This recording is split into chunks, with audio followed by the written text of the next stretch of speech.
I never thought my mother's disability would make us targets in our own neighborhood. But when the Lakeside Estates HOA president had her wheelchair van towed from our driveway, we never imagined my old classmate at the FBI had been recording their corruption for months. How would they react when they discovered the disabled veteran they'd been tormenting had connections that would bring down their entire operation? Comment below where you're watching from. The blaring of my alarm jolted me awake at 6:15 a.m. I groaned, hitting snooze before remembering today was moving day. After 6 months of searching, we'd finally found the perfect home for my mother, a retired Army colonel who'd lost mobility after an IED explosion during her final tour in Afghanistan. The single-level ranch house in Lakeside Estates had wide doorways, an open floor plan, and most importantly, a gently sloped driveway perfect for her specialized wheelchair van. "Marcus, are you up?" Mum called from the kitchen, her voice strong despite everything she'd been through. I found her already dressed, coffee brewed, directing the movers with military precision from her wheelchair. "These go in the master bedroom," she instructed, pointing to boxes labeled Elena's room in my messy handwriting. "The medical equipment needs special handling. Those are essentials." At 45, Colonel Elena Reyes still commanded respect with her straight posture and direct gaze, even seated in her wheelchair. The move from our cramped apartment to this suburban paradise represented a new chapter, a place where she could navigate freely, where her wheelchair van could park without hassle, where we could both breathe easier. By afternoon, most boxes were unpacked when a sharp knock interrupted our progress. I opened the door to find a tall man in a crisp polo shirt embroidered with Lakeside Estates HOA. "Richard Blackwood," he announced, extending a manicured hand. "HOA compliance officer, just stopping by to welcome our newest residents."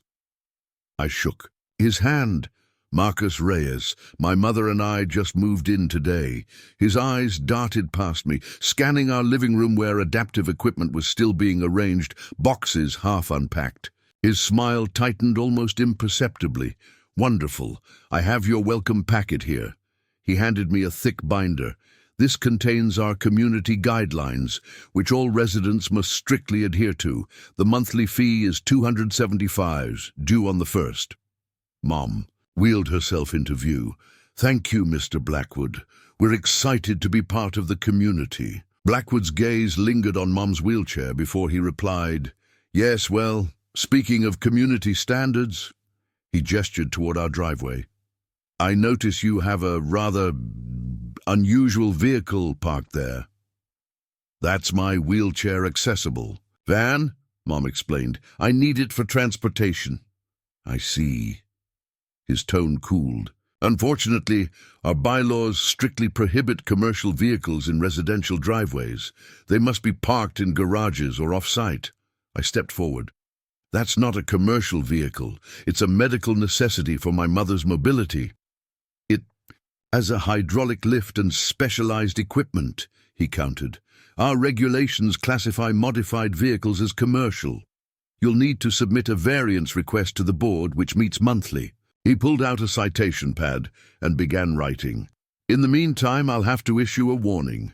You have 48 hours to relocate the vehicle or face a $100 daily fine." Mom's jaw tightened, a telltale sign of anger for anyone who knew her. "Mr. Blackwood, I'm a disabled veteran. That van is essential for my independence." Blackwood barely glanced up from his citation. "Thank you for your service, ma'am, but rules are rules. Everyone in Lakeside Estates follows the same guidelines without exception. It maintains our property values." He tore off the citation and handed it to me. "Welcome to the neighborhood." After he left, I examined the HOA binder, over 70 pages of restrictions, covering everything from acceptable garden plants to mandated mailbox designs. "This is ridiculous," I muttered. "They can't classify your wheelchair van as a commercial vehicle. That has to violate ADA laws." Mom wheeled to the window, watching as Blackwood photographed our van from multiple angles. I've faced worse adversaries, Marcus. We'll handle this by the book. Send a formal request explaining the situation. That night, I drafted a polite but firm letter requesting accommodation under the Americans with Disabilities Act, attaching Mom's VA disability documentation and vehicle registration, clearly showing it was a passenger vehicle modified for accessibility purposes. 3 days later, I found a sealed envelope taped to our front door. Inside was a form rejection letter. Request denied. Vehicle must be relocated immediately. Fine now in effect.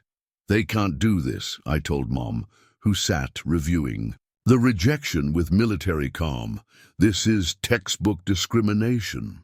Then we document everything and go up the chain of command, she replied. Who's above Blackwood? I flipped through the HOA directory. Victoria Harrington, HOA president. The next morning I called to schedule a meeting with Harrington. Her assistant informed me she was too busy to address individual variance requests, but could pencil us in 6 weeks later. By week's end, the fines totaled $500. Warning stickers appeared on the van's windshield, threatening imminent towing. Our neighbors avoided eye contact, hurrying past our house as if our violation might be contagious. Something isn't right here, I told Mom after a particularly frosty encounter with a neighbor who'd been friendly on moving day. It's like they'd been warned to stay away from us. Mom nodded thoughtfully. Check the property records. Let's see who owned this house before us and why they sold. Online research revealed our home had been owned by another elderly couple who sold suddenly 6 months ago, significantly under market value. The buyer, Lakeside Development Group, owned by Victoria Harrington's husband. They're targeting specific homes, Mom realized. But why ours and why now? The doorbell rang. Through the peephole, I saw a tow truck parked beside Mom's van, its driver standing on our porch with Blackwood and 2 other men I didn't recognize. Time's up, Blackwood called through the door. Either move the vehicle or we're taking it. I opened the door, heart pounding. You can't do this. We have rights. Your rights ended when you violated HOA regulations, one of the unknown men interrupted. From his expensive suit and commanding presence, I guessed this was Harrington's husband. As board treasurer, I'm authorizing removal of this eyesore. Mom wheeled herself forward. That eyesore is my only means of transportation. I'm a disabled veteran, and I'm a businessman protecting my community's interests, he interrupted. Remove it or lose it. Your choice. I stood my ground. If you touch that van, we'll sue for disability discrimination. The man laughed coldly. Good luck. My sister-in-law is Judge Patricia Westfield. Guess who'd hear your case? As they walked toward Mom's van, I felt a cold realization. We'd moved into a neighborhood run by people who considered themselves untouchable. But they didn't know who they were dealing with. They'd never met a strategist like Colonel Elena Reyes. I watched helplessly as they hooked Mom's wheelchair van to the tow truck. The modified Toyota Sienna, purchased with her military pension, and VA benefits, was being stolen right from our driveway in broad daylight. This is illegal, I shouted, recording everything on my phone. You can't take a disabled veteran's mobility equipment. Blackwood smirked, waving the HOA citation like a victory flag. We can and we are. Should have followed the rules, Mr. Reyes. Mom's face remained composed, but I recognized the subtle tightening around her eyes. The same expression she'd worn when receiving her Purple Heart in the hospital. She was calculating. Not defeated. Marcus, she said quietly, call Lieutenant Rivera at the VA office. Use my phone. She handed me her cell as the van disappeared down our street, the tow truck driver avoiding eye contact. That evening, our living room became a war room. Mom had spent 23 years in military intelligence before her injury. Tactical planning was second nature to her. Lieutenant Rivera from the VA's Disability Advocacy Office arrived with stacks of regulations and federal housing laws. This is textbook discrimination, Rivera confirmed, reviewing our documentation. The Fair Housing Act explicitly protects modifications needed for disabilities, including parking accommodations. They don't care about federal law, I replied. Harrington's husband practically bragged that his sister-in-law is the local judge. Mom studied the HOA documents with the same intensity she once applied to battlefield maps. Every enemy has a weakness. We just need to find theirs. The next morning, a certified letter arrived demanding $1,200 for towing and storage fees, plus accumulated fines now totaling $700. They'd release the van only after full payment and our signed agreement to keep it off Lakeside Estates property. We filed complaints with the Department of Housing and Urban Development, the Department of Justice's ADA Division, and the State Attorney General's office. Each responded with form letters promising investigations that could take months. Meanwhile, Mom was effectively stranded. Her medical appointments had to be rescheduled. Her weekly physical therapy sessions at the VA hospital became impossible to attend. The walls of our perfect home had become prison bars. They're watching us, Mom observed 3 days later. She nodded toward our kitchen window, where a Lakeside Estates security patrol car crawled past for the 4th time that day, documenting every move. Our neighbors remained distant, except for one. Stella Washington, an elderly woman from 2 doors down, slipped a note under our door. Similar happened to the Patels who lived here before you. They had a son with autism. HOA fined them for his sensory garden. Eventually sold to Harrington's. Company for 70% of value. Be careful who you trust. That night, a brick crashed through our living room window. Attached was a note. Disabled or not, nobody fights the board and wins. Sell now or things get worse. The police officer who responded, Officer Dale Harrington, Victoria's nephew, suggested we'd thrown the brick ourselves for insurance fraud. When I mentioned the threatening note, he scoffed. Probably kids playing pranks, or maybe your mother's PTSD is making her paranoid.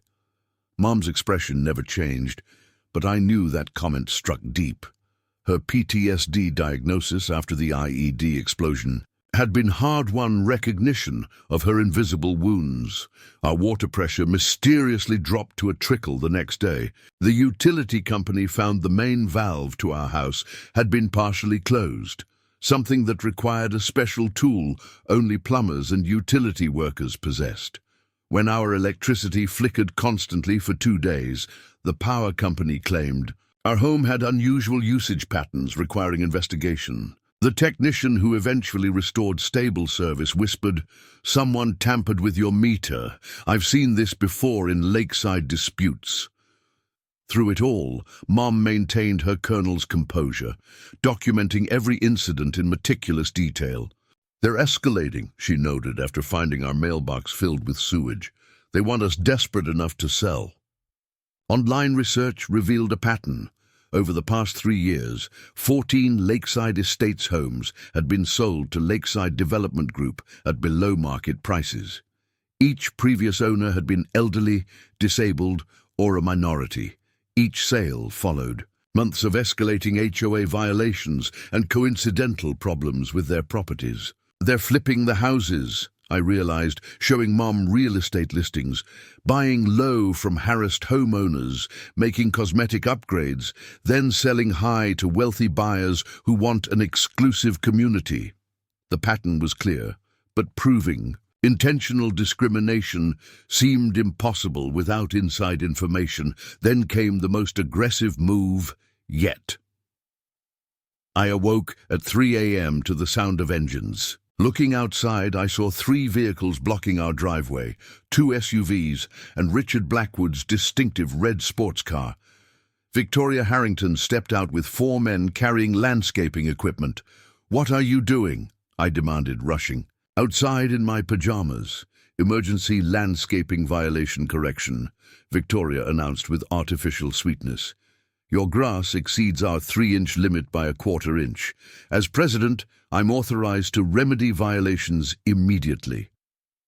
At 3 in the morning, "We're very busy people with demanding day jobs," she replied, as her crew began cutting our grass with industrial equipment, the noise shattering the neighborhood's silence. "Your mother's situation doesn't exempt you from maintaining standards. I noticed several neighbors peering through their blinds, but no one intervened. The message was clear: cross the HOA, and you're on your own." When they finally left at dawn, they'd not only cut our grass, but removed every plant Mom had carefully selected for her accessible garden, plants chosen specifically because she could tend them from her wheelchair. Mum surveyed the destruction from our porch, her military discipline finally cracking. A single tear slid down her cheek, the first I'd seen since her injury. "This isn't about rules," she said quietly. "This is about erasing people who don't fit their perfect image." That afternoon, a certified letter arrived with new violations: unapproved garden modifications, improper waste disposal, the debris they'd created, and creating community disturbance, the noise from their 3 a.m. landscaping. New fines totaled 1,500. "They won't stop," I said, defeat creeping into my voice. "Maybe we should sell before they destroy everything." Mom wheeled herself to her bedroom and returned with a small box I'd never seen before. Inside was a medal I didn't recognize and a worn business card. "In Afghanistan, I worked joint operations with multiple agencies," she said, her voice steady again, "including some that don't officially exist. It's time to call in a favor from an old friend." Mom dialed a number she knew by heart. "Michael? It's Elena Reyes." "Yes, Colonel Reyes, I need to cash in that favor from Kandahar." She spoke in cryptic references and military shorthand I couldn't fully follow. After 20 minutes, she hung up, a familiar strategic gleam in her eyes. "Who's Michael?" I asked, curious about this mysterious connection. "Michael Chen. We served together before he transferred to the FBI's Public Corruption Unit. We saved each other's lives more than once." She wheeled herself to the window, checking for watching eyes. "He's been trying to build a case against a ring of corrupt HOAs involved in real estate fraud across 3 counties. They just haven't had enough evidence to move." Hope flickered. For the first time in weeks. And now they might. "They'll need documentation, every interaction, every violation notice, every threatening comment. Michael's sending someone tomorrow. Make it look like a casual visitor." The next day, a plumbing van parked outside our house. The middle-aged Hispanic man who came to our door carried a toolbox and wore a uniform with Rodriguez Plumbing embroidered.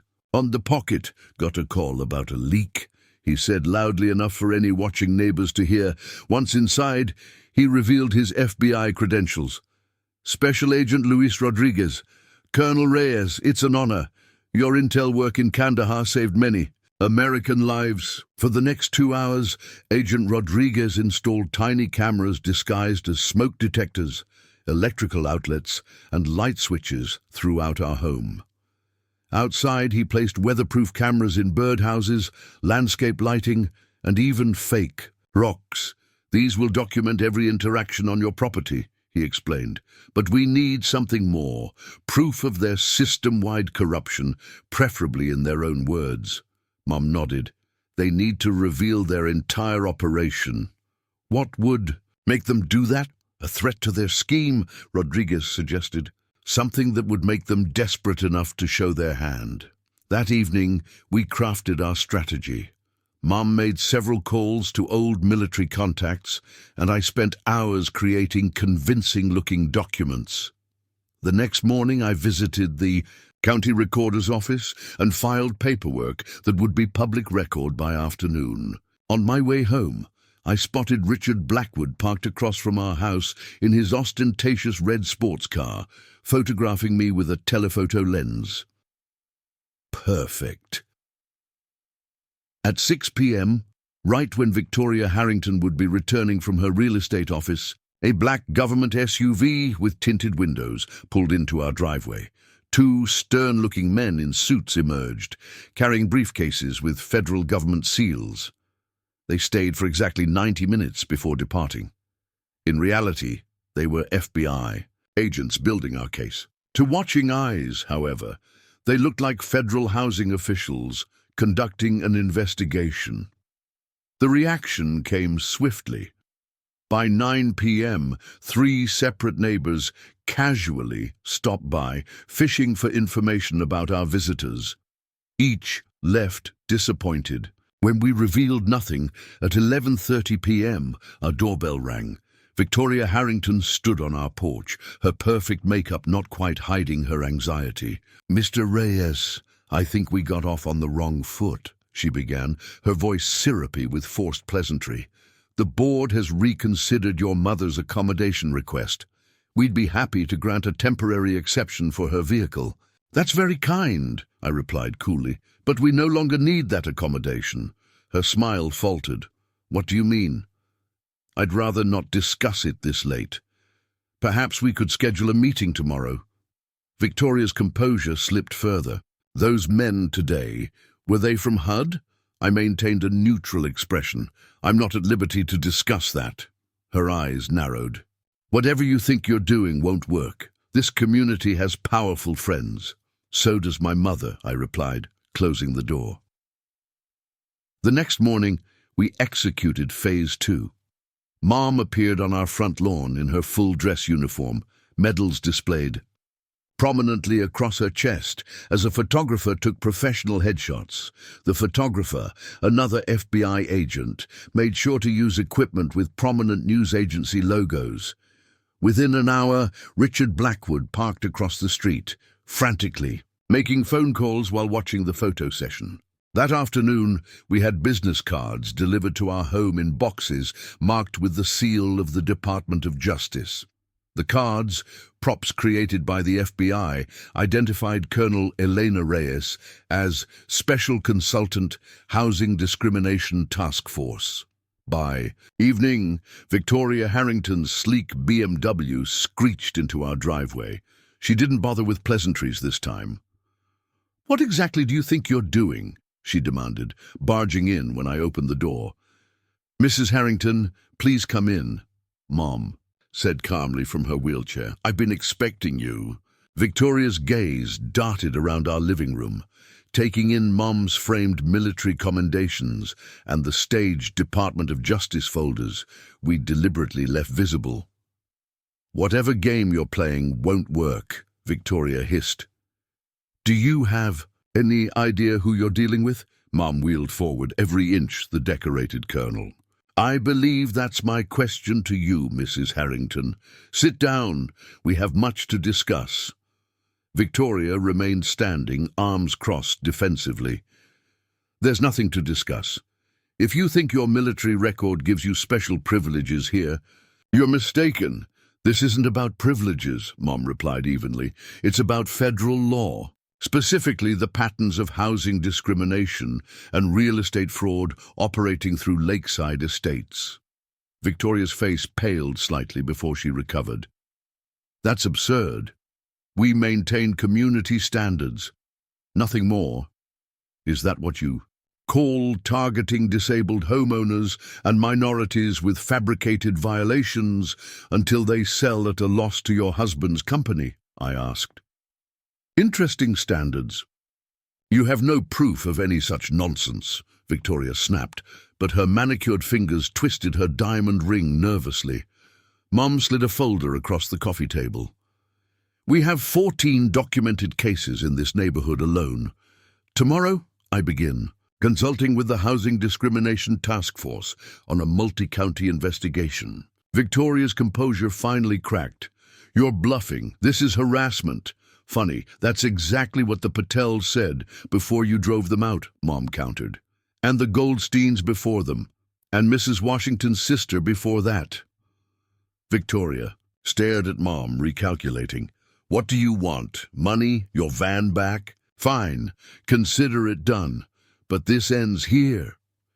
"It's far too late for that," Mom replied, her voice steel. "But I might be persuaded to ensure Lakeside Estates receives fair treatment during the investigation if I had cooperation." Victoria leaned forward, desperation replacing arrogance. "What kind of cooperation?" "Full documentation of your operation. Names, methods, accounts." Mom stated flatly, in exchange for consideration when charges are filed. You expect me to incriminate myself? Never. Victoria stood abruptly. This conversation is over. Expect to hear from our attorneys. As she stormed toward the door, Mom delivered her final shot. The federal agents who visited yesterday seemed particularly interested in how Judge Westfield has been dismissing lawsuits against properties developed by her brother-in-law. Curious coincidence, wouldn't you say? Victoria froze, hand on the doorknob. For several seconds, she stood motionless before turning back, her face a mask of fury and fear. This isn't over, she whispered. Not by a long shot. After she left, Agent Rodriguez emerged from our spare bedroom where he'd been monitoring everything. She's scared. That's exactly what we needed. What happens now? I asked. Now, Mum replied with grim satisfaction, we wait for them to make their move. And they will. People like Victoria Harrington can't help themselves when cornered. We didn't have to wait long. Just after midnight, our security cameras caught Richard Blackwood and Victoria's husband, Gerald Harrington, sneaking onto our property. They carried large duffel bags and moved with the confidence of people who believed themselves untouchable.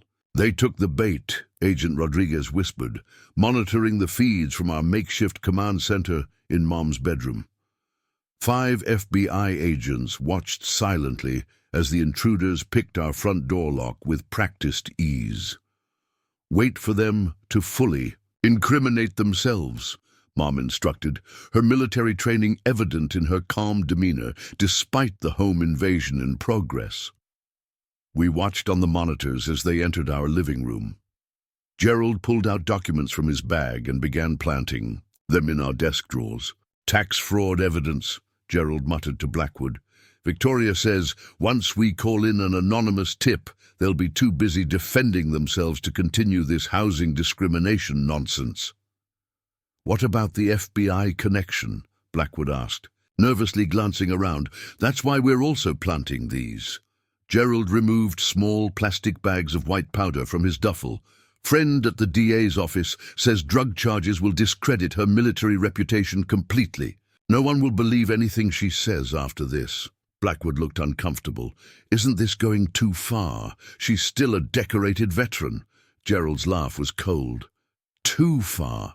They're threatening everything we've built. Do you know how much we've made flipping these houses? $7 million in 3 years, all tax-free through the shell companies. The Patels alone netted us $300,000 profit after we drove them out. And the judge? Blackwood asked. Patricia gets her cut through consulting fees to Lakeside Development, completely untraceable. Gerald planted the final piece of evidence. We've done this 14 times already. Disabled people are perfect targets, too overwhelmed with their own problems to fight back effectively. The FBI agents exchanged glances. They had their confession. Let's move, Agent Rodriguez ordered into his wrist microphone. The house suddenly flooded with light as FBI agents emerged from hidden positions throughout the property. Gerald and Blackwood froze like deer in headlights as agents in tactical gear surrounded them. FBI, hands where we can see them, Rodriguez announced, weapon trained on Gerald. Gerald Harrington and Richard Blackwood, you're under arrest for breaking and entering, evidence tampering, attempted framing of a federal witness, and conspiracy to commit real estate fraud. The look of shock on their faces was priceless as they were handcuffed and read their rights. Gerald recovered first, his arrogance resurfacing. This is absurd. Do you know who my sister-in-law is? You're making a career-ending mistake. Rodriguez smiled coldly. Judge Patricia Westfield was taken into custody 20 minutes ago at her home, along with Victoria Harrington and 7 other members of your operation. My mouth fell open. You were moving against all of them tonight? Colonel Reyes wasn't the only one gathering evidence, Rodriguez explained, as his team led the handcuffed men outside. Your mother's case was the final piece we needed. We've been investigating Lakeside Development Group for 18 months. Outside, News vans were already arriving, tipped off by the FBI Public Affairs Office. By morning, the story would be everywhere. FBI breaks housing discrimination ring targeting disabled veterans. As dawn broke, Agent Rodriguez returned with news. Your mother's van is being returned today. We found it in a storage facility owned by Lakeside Development. They never intended to give it back. The next few weeks passed in a blur of activity. The FBI investigation expanded to 3 more HOAs with similar schemes. In total, 32 people were indicted, including local officials who had enabled the fraud. The case revealed over $22 million in fraudulent real estate transactions across the county. Victoria and Gerald Harrington, facing decades in federal prison, quickly agreed to cooperate in exchange for reduced sentences. Judge Westfield resigned, in disgrace, before being disbarred. The investigation even uncovered connections to mortgage fraud and money laundering operations. Our neighbors, finally free from intimidation, came forward with their own stories. The HOA board was dissolved and replaced by elected community members committed to fair housing practices. The first unanimous vote of the new board, establishing clear guidelines, protecting accessibility modifications for disabled residents. Best of all, the Department of Justice launched a nationwide investigation into similar HOA fraud schemes. Federal guidelines were strengthened to protect vulnerable homeowners from predatory practices. 6 months later, Mum sat in her wheelchair on our front porch, watching children play freely in yards that had once been subject to draconian restrictions. Our neighbor Stella had planted a vibrant garden without fear of violation notices. The Patels had been contacted about possible restitution for their losses. Not bad for a disabled veteran who was supposed to be an easy target, I said, handing Mum her favorite tea.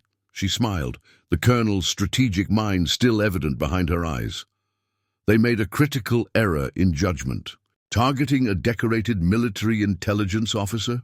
No, Mum replied, watching as a family with a disabled child moved into a house across the street, the former Harrington residence.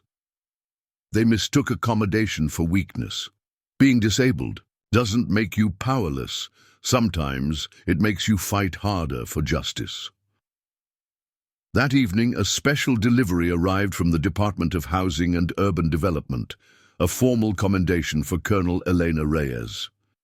The accompanying letter officially named the new federal housing protection statute after her, the Reyes Fair Housing Protection Act. As Mom hung the framed commendation beside her military honors, I noticed her wheelchair had a new addition, a small, discreet sticker on the armrest. It read simply, "Never underestimate your opponent." The HOA that had seized her wheelchair, then to force her out, had instead unleashed a force for change that would protect countless vulnerable Americans for generations to come. Sometimes justice arrives in unexpected packages, even from a wheelchair. A year later, I stood beside Mom as she cut the ribbon on the new Accessibility Resource Center in our community. Funded by the seized assets from the Harrington operation, the center provided legal assistance to disabled homeowners facing discrimination. When they chained that van, Mom told the assembled crowd, they thought they were restricting my freedom. Instead, they unleashed a movement.